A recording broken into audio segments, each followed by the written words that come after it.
2024లో CM ఎవరు వస్తారని? 2024 అనేటప్పటికి ఇప్పుడు చంద్రబాబు గారు వస్తారని చెప్పనేసి నా నమ్మకం. ఎమ్మెల్యేగా ఎవరు వస్తారు? ఇక్కడైతే గతంలో అబ్బాయి చౌదరి గారు ఉన్నారు. ఆయన వల్ల చేసి పెట్టింది ఏమంటూ లేదు. కానప్పటికి కూడాను ఈ మళ్ళీ గతంలో మాజీ ఎమ్మెల్యే గారు చింతమనేని ప్రభాకర్ గారు ఉండేవాళ్ళు. అటువంటిది మళ్ళీ ఆయనే రాగలడనేసి మా గట్టి నమ్మకం. ఎందుకంటే గతంలో ఆయన చేశారు, తర్వాత ఈయన చూశారు కాబట్టి ఈయన చూసినప్పటికి కూడాను ఈయన వల్ల అభివృద్ధి పదంలో నడిచింది ఏదీ లేదు. అట్లా అని చెప్పనేసి వీళ్ళు ఏంటంటే ప్రతి ఒక్కరు కూడా ఆ పథకం తీసుకున్నారు, ఈ పథకం తీసుకున్నారు అన్న మాటే కానీ దానివల్ల ఒక్క దానికి కూడా ఉపయోగం లేదండి. ఏది ఒక్కదానికి కూడా ఉపయోగం లేదు అని చెప్పానంటే రూపాయి పెట్టుకుని అగ్గిపెట్టి ఒక దాని గురించి అయితే ఒక్క మాట మాట్లాడగాడు.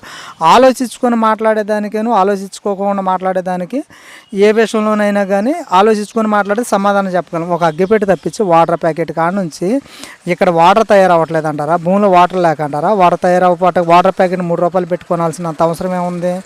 లేదు, మందు బాబులే ఉన్నారు. ఈ రోజున తాగి అటు పారేసే వాటర్ గ్లాసే ఉంది, 3 రూపాయలు తీసుకుంటున్నారు.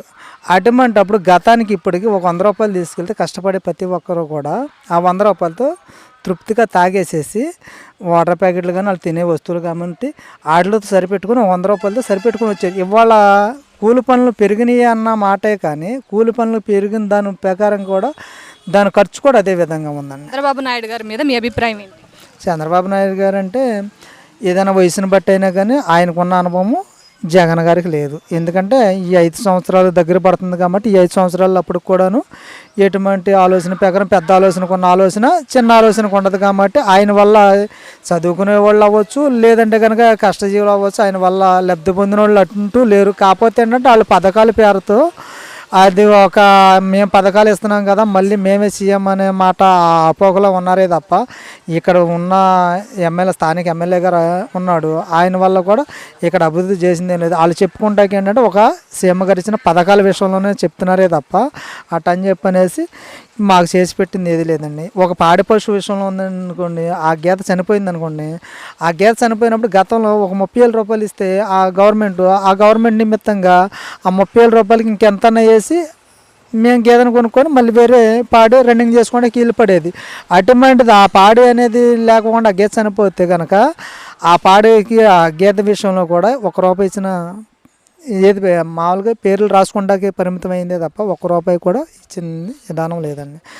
చింతమనేని ప్రభాకర్ గారి మీద మీ అభిప్రాయం?